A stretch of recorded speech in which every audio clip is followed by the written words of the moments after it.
नमस्कार, मैं हूं आपके साथ अर्चिता मिश्रा और आप देख रहे हैं खबरों की दुनिया।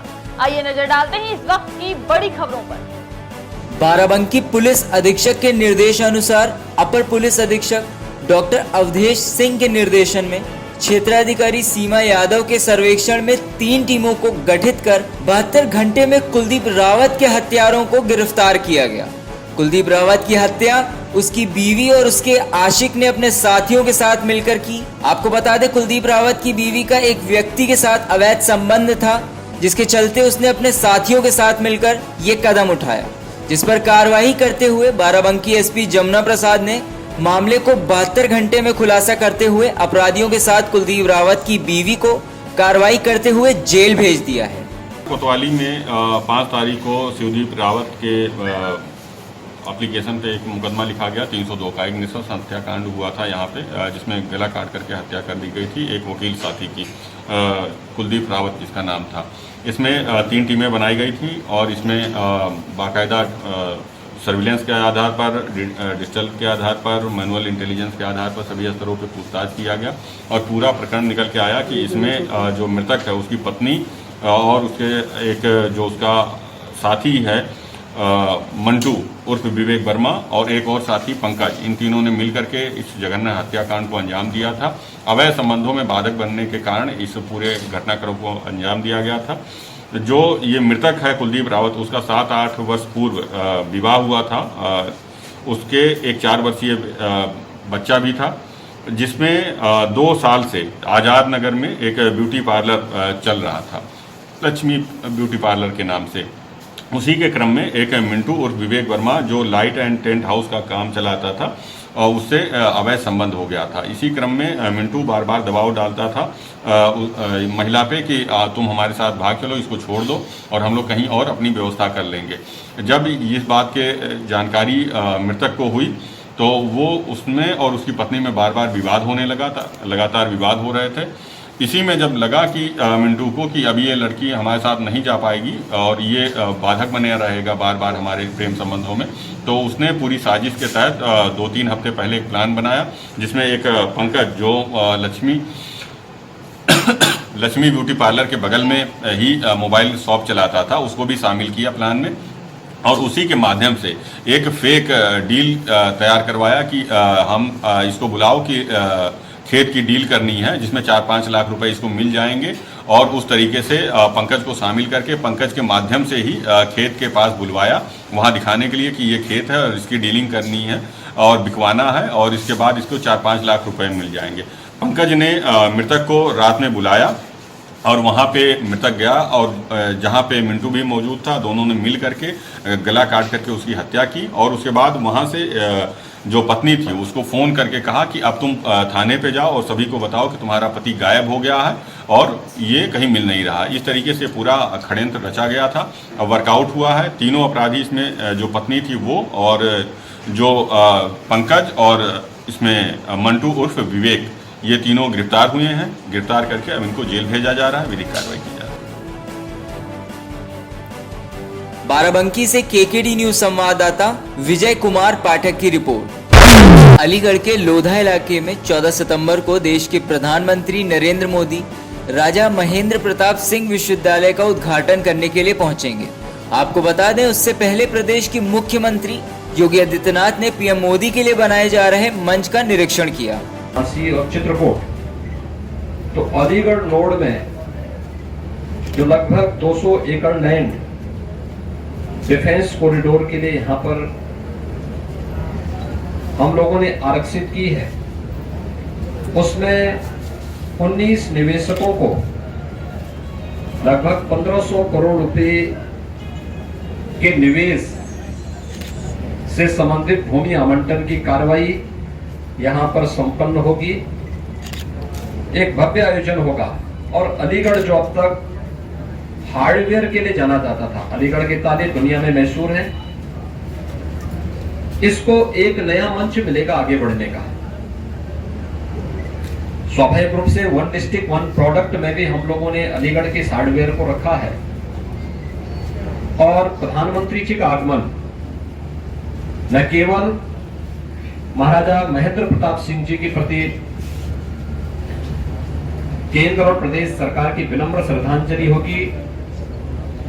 उस महान स्वतंत्रता संग्राम सेनानी को सम्मान देने का कार्यक्रम होगा, बल्कि अलीगढ़ के युवाओं के लिए अत्याधुनिक शिक्षा के साथ साथ रोजगार और वर्तमान परिप्रेक्ष्य में मेड इन इंडिया के संकल्प को पूरा करने की दिशा में अलीगढ़ से केकेडी न्यूज संवाददाता भास्कर शर्मा की रिपोर्ट। दबंगों की दबंगई रुकने का नाम ही नहीं ले रही है।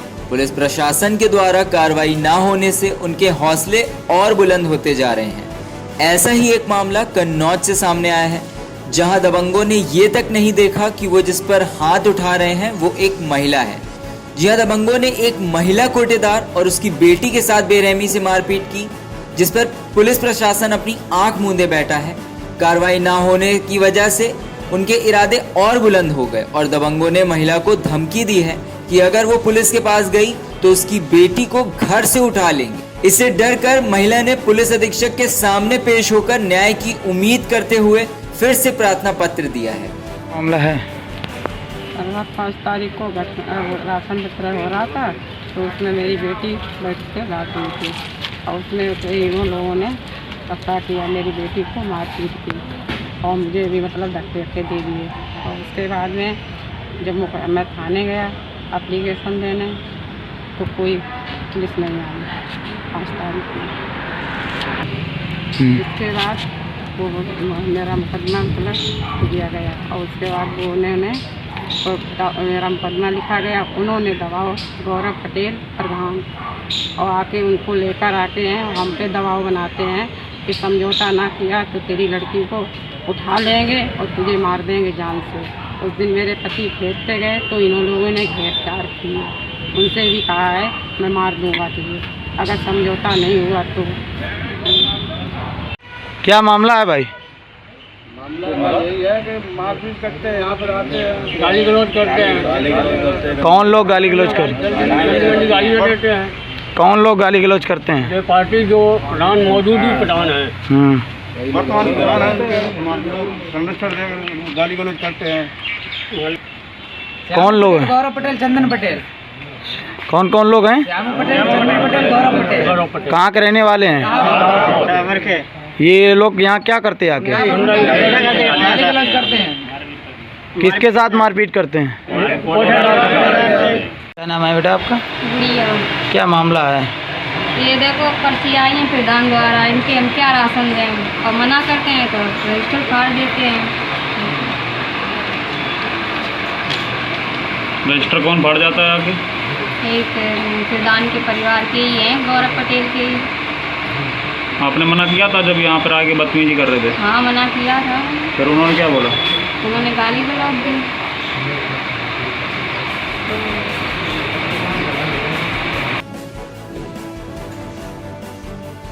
कन्नौज से केकेडी न्यूज संवाददाता प्रवीण कुमार की रिपोर्ट।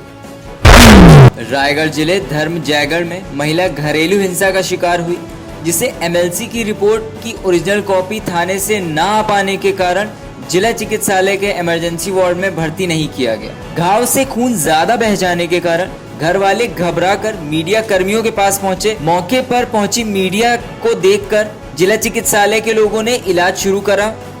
आपको बता दें, पीड़िता की बहन ने बताया कि उसकी बहन से मारपीट करने वाले उसके पति ने उसकी जान लेने की कोशिश में उसके सर पे घातक चोट पहुंचाई है, जिससे उसे 12 टांके लगे हैं। लेकिन लिखित शिकायत दर्ज करने के बाद भी धर्म जयगढ़ पुलिस ने आरोपी के खिलाफ एफआईआर में ना तो जानलेवा हमले की धारा जोड़ी, ना एमएलसी रिपोर्ट में चोट को गंभीर लिखा। इस वजह से उनकी परेशानियां बढ़ गई, जबकि धर्म जयगढ़ अस्पताल से डॉक्टर ने घटना के दिन ही चोट को गंभीर बताकर प्राथमिक इलाज कर पीड़िता को जिला अस्पताल रेफर कर दिया था। मेरा नाम शीला विश्वास है। ये बताइए कि अभी क्या कहना है, क्या कहती है टीआई रामनगर की? टीआई कहती है कि कल से हम लोग को घुमा रही है, बस अभी आ रहे हैं 1 घंटे बाद 2 घंटे बाद, ऐसे कर करके घुमा के कल से घुमा रही है हम लोग को। अभी तक एमएलसी रिपोर्ट आया नहीं? एमएलसी रिपोर्ट आ गया है, लेकिन उन लोग के पास है ओरिजिनल चाहिए, यहाँ ओरिजिनल वाला चाहिए। हम लोग के पास कारण यहाँ भर्ती नहीं हो रहा है। हाँ, उसी कारण भर्ती नहीं हो रहा है। रिपोर्ट दिया जी, हम लोग थाने में यहाँ रायगढ़ लगातार आ रही जिला अस्पताल कब से जी हम लोग थाने में रिपोर्ट किए। रिपोर्ट करने के बाद वहाँ से प्राइमरी इसका ट्रीटमेंट हुआ। हाँ, ट्रीटमेंट हुआ, स्टिच लगे हैं, 8 स्टिच लगे, 8-9 स्टिच लगे उसको। उसके बाद वहाँ से हम लोगों को रेफर किया गया रायगढ़, बोले कि वहाँ जाकर 6 तारीख को ही, 6 तारीख को ही, हाँ 6 तारीख को ही, 6 तारीख को हम लोगों को धर्मजगत से आते रात हो गया था। तो हम लोग उसके अगले दिन सुबह ही निकले। हम लोग पुलिस को बोले भी कि आप लोग साथ में चलिए। वो लोग बोले हम लोगों की ज़रूरत नहीं है, आप जाओ, जा करके एडमिट हो जाओ। वहाँ से हम लोग जब अगले दिन सुबह आए, यहाँ पर जब आए तो सुबह से लेकर के डॉक्टर लोगों के पास जा रहे हैं। वो लोग बोल रहे हैं कि उन लोगों को चाहिए, नहीं तो नहीं हो पाएगा। MLC रिपोर्ट के लिए उन लोगों को चाहिए। हाँ, वो लोग ओरिजिनल कॉपी लाएंगे। यहाँ हम कल से आ रहे हैं, कल सुबह से हैं, पूरा शाम तक हैं यहाँ पर। कल नहीं हुआ है। हाँ, फिर हम लोग शाम को घर गए। घर जाने के बाद हम लोगों को दूसरे जगह में प्राइवेट ट्रीटमेंट कराना पड़ा इसका।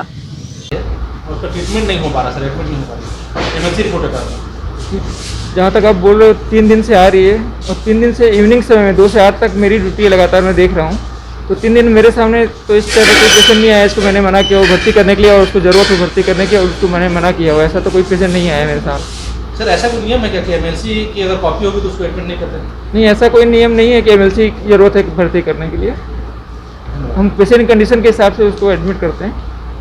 उसको अगर अभी कंडीशन कैसा है आप बता पाएंगे? देखें, पेशेंट अभी तक मेरे सामने अभी तक नहीं आया। आप जो बता रहे हो, आप पेशेंट को देखूंगा तो फिर बता पाऊंगा। रायगढ़ से KKD न्यूज संवाददाता नवरत्न की रिपोर्ट।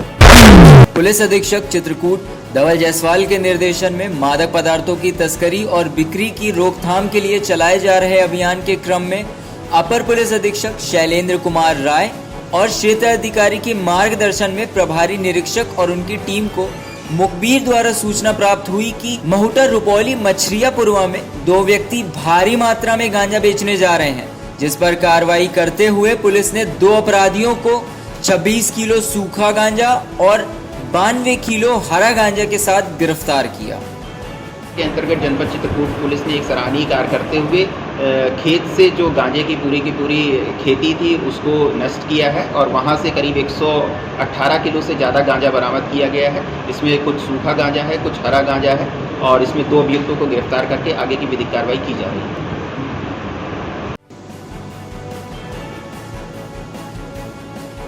चित्रकूट से KKD न्यूज संवाददाता रहमत अली की रिपोर्ट।